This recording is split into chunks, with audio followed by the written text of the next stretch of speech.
Hi guys, Freddy here. Welcome back to The Path to a New Edition. Another video on One D&D. My fourth attempt at this video because first attempt, dog outside the window was barking constantly in the background. Second attempt, I had a coughing fit. And third attempt, I got a phone call in the middle. So, fourth attempt. Fourth time lucky? That's a saying, isn't it? Anyway, I'm having a look at the survey for One D&D.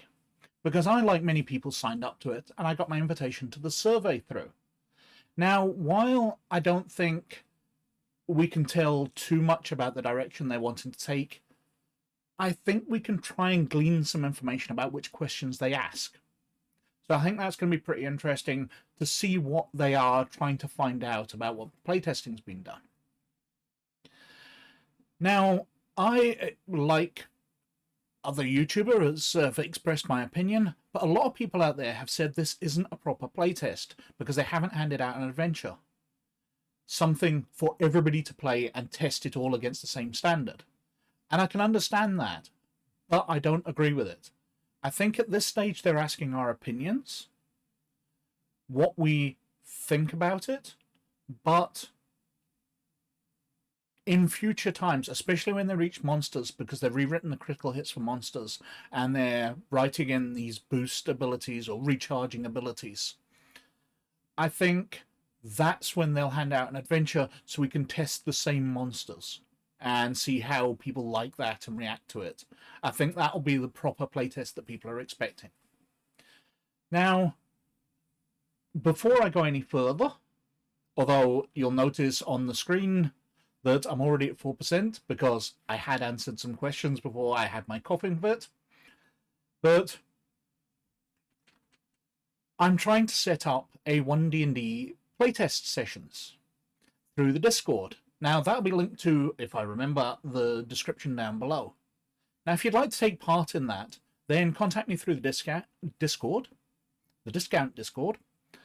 Contact me through the Discord or email me on at freddy@rpggamer.org.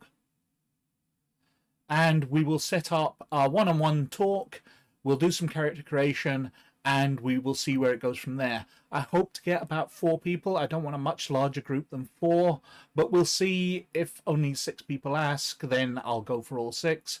If I get less, then obviously we'll get less. And if nobody's interested, I won't just sit and talk to myself. I won't do that. No. Anyway, on with the survey. But if you're interested in that, contact me through Discord or the email. Anyway, would you like to rate the material presented in Character Origins? Well, I've answered yes, because there is no point in me answering no. Why would I even clicked on the link to do a survey if I wasn't interested in answering it? Stupid question. I guess it's in there for marketing reasons, the way you've got to opt into stuff before they can store your data these days. That would be a guess. The second question, what was the first edition of D&D that you played? Well, I've answered first edition, but I did spend some time thinking about this, because first edition's the first version that I ever saw and played. First edition AD&D. I played it as a dwarf rogue, dwarf thief, and did a couple of adventures over a matter of 2 or 3 weeks. Loved it. Borrowed the books and was games mastering within a week after that.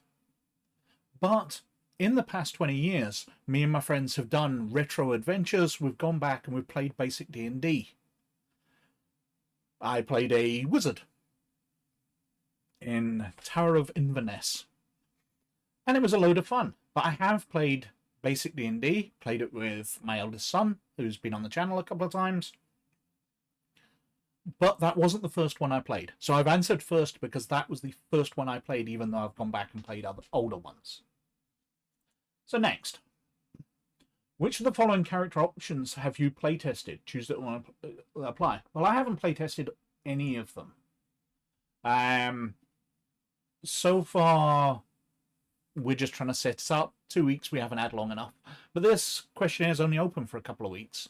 So I don't know how quick they expect people to react. Quicker than me. But they're asking about all the classes. How satisfied were you overall with the Character Origins options as presented in the article? Humans come out of it all right. Instead of getting their bonus attribute point, they now get a +2 and a +1. So humans are a bit weakened by it, but not noticeably. Ardlings, I think, are a bit silly, the animal-headed creatures. People have expressed that they don't like the fact that Ardlings have wings and can fly, because that will allow them to fly over traps. And, you need to get over a high wall. Well, Ardling can fly. But they can only fly for a distance of their ordinary move, so probably 30, 35 feet. And a number of rounds per long rest equal to their level. So 135 feet, basically massive jump, because the wings appear and then disappear. So I think if you were summoning them up for several rounds in a row, it's not like you can keep flying for all that time. You're creating the wings and leaping, but then we'll need to see how the rules clarify that. I think the Ardlings aren't great. Dragonborn, they seem fine. Dwarves, their stone cunning's really quite nice. Their ability to sense stuff. Elves, there's nothing special about them. Dark elves seem to have been powered up because they no longer have their vulnerability to sunlight. That's been taken away, but they gain extra distance on their infravision. They've now got 120 instead of the standard elf 60. Or they keep their 120. So they just seem to be better elves now. Especially as the alignment and hatred for races has basically been taken out of the game as well. So it's not even you're being shunned socially because you're an evil dark elf. There's no such thing. You're just a dark elf. You get treated like everybody else. But you're a little bit better than an elf. Gnomes seem absolutely fine. Halflings, their luck ability seems to be more powerful now. I'll be interested to see how they do that. It does need fixing. Orcs are fine. There's nothing special about them. And tieflings seem fine. I'm not massively impressed with anything except the changes they made to the dwarf, to tell the truth. How satisfied are you with the elements of human character option as presented?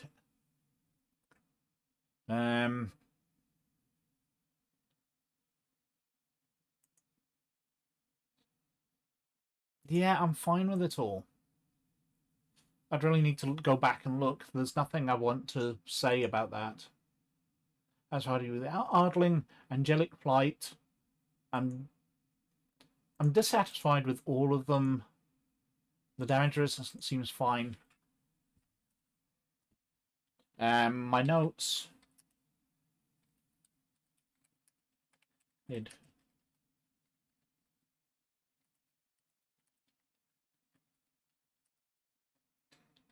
a little arbitrary, and the flight will need to be more balanced.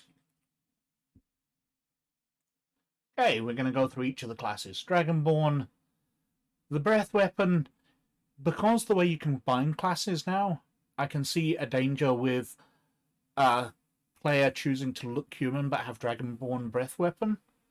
But they're fine. There's nothing special about them. The stone cunning I like a lot, as I said. Everything else seems fine. Elves. I'm slightly dissatisfied with the drow. The other elves, as I said, it all seems fine.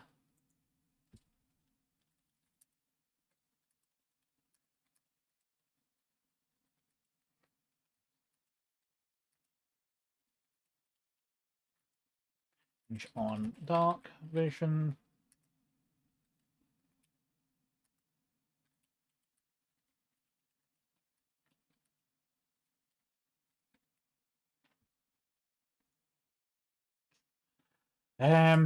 Gnomes, yeah, they're fine. I do find it weird how they seem to have decided that dwarves are just dwarves. They'll be the dwarfiest dwarf, according to the video that they put out, that Wizards put out. But gnomes can still be forest gnomes or rock gnomes. There are no mountain dwarves, hill dwarves, just dwarves now, but gnomes still get broken into subsets, as do elves. It seems like an odd change. Satisfied, are you able to answer the halfling? I'm slightly dissatisfied with the luck. Move the changes to critical.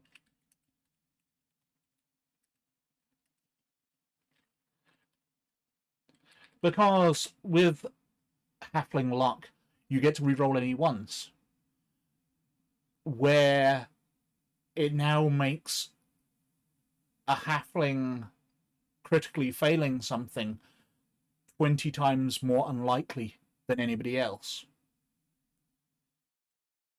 Halflings luck ability be somewhat overpowered, as they likely not fail. Orcs, they're fine. I don't find them terribly interesting. Tieflings, yeah, fine. Nothing to say. I was satisfied. I like the backgrounds. I'm very satisfied by the move of ability scores to the backgrounds, skill proficiencies. It's fine. The tool proficiencies I like a lot. Languages. The languages seem silly in backgrounds. Why do all town guards speak Dwarvish? What? If you're not from a dwarf town, why should you speak? Language I'm dissatisfied with. Feet, satisfied. And the equipment seems fine. On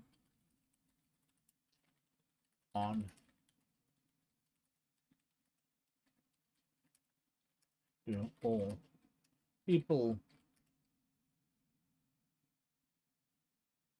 in the same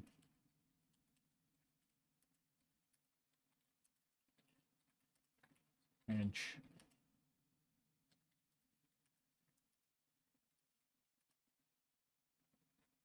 Where they are from. Fro? Fro? Where they are fro? What am I talking about? I haven't played tested any. They all seemed fine. I'm going to click right down the middle and be really boring. Actually, I quite like the entertainer.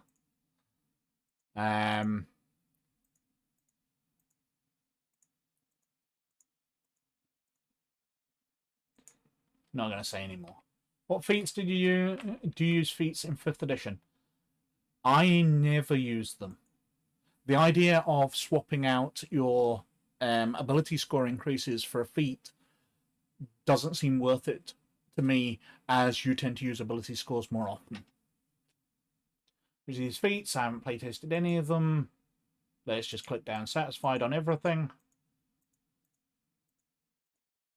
This is turning out a bit boring because they are asking very repetitive questions. How satisfied were you with the rules glossary section? D20 test. Yeah, I think that's quite a sensible decision. Grappled condition. Yeah, I like that. Incapacitated. Can't really say how that's different. Very satisfied with the inspiration. Changes to long rest, I have problems with. The slowed condition, fine. Unarmed strike is fine. And the spell lists are fine. Changes. Long rest. Concerning.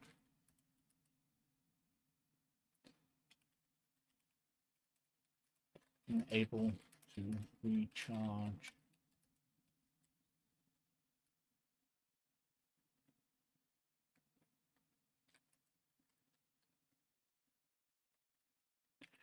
Changes the game to more of a survival sim. Just noticed as part of the test of the things, you're allowed to use 200 words, not 200 characters. So if you're extremely verbose and use very long, fancy words, you get away with it. Okay. D20. Yeah, I like that.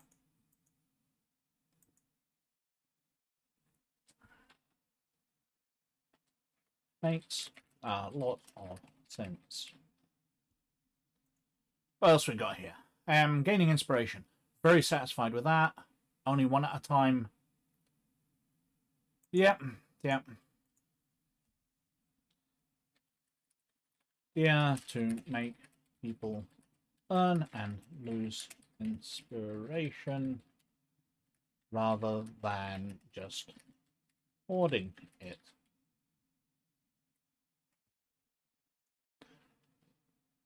Benefits of the rest. Interrupting the rest.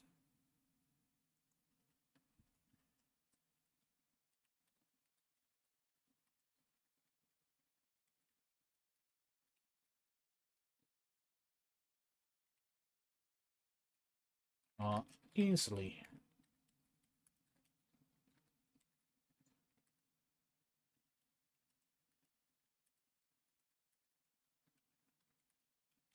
As I said before, nothing fancy in there. What else we got?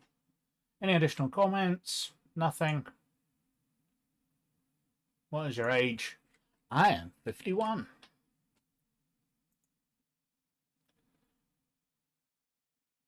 Am I a man, a woman, or a write-in? Well, I'm a man. Thank you for taking our survey. Feedback is very important to us. So, swapping to a different camera, because the sun had come out there, and as I carried on talking after the bit you've just seen, I got whiter and whiter as the sun reflected off my very shiny face.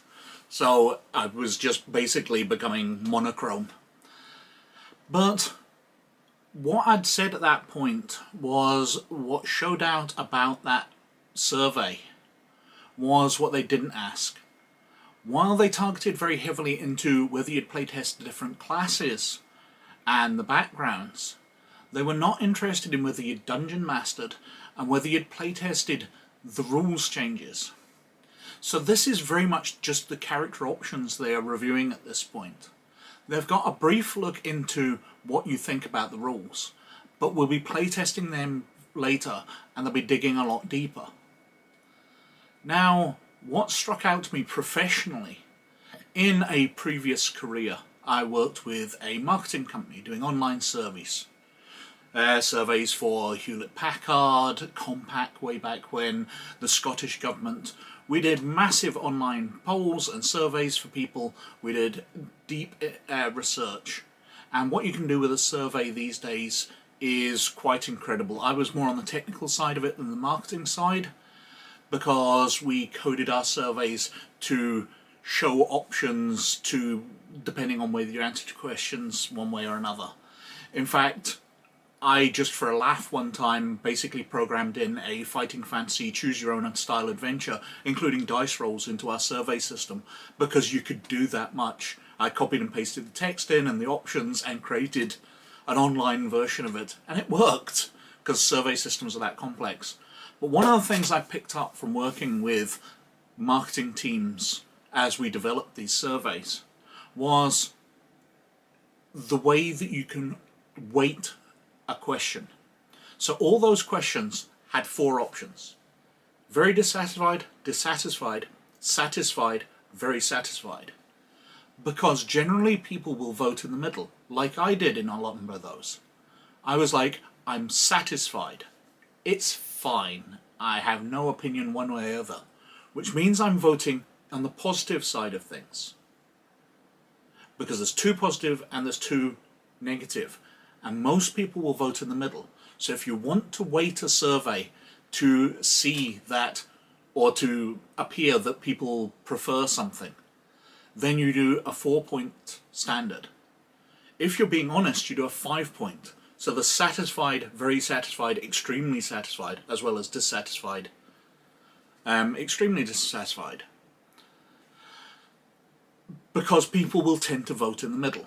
And that survey was 4, so they were weighting it on purpose. That was a marketing ploy.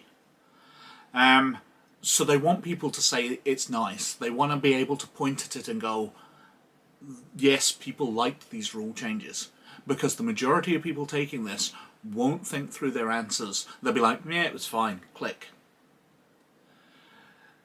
So this survey is definitely from a marketing point of view. Now I hope that that feeds through, because marketing can feed back into development.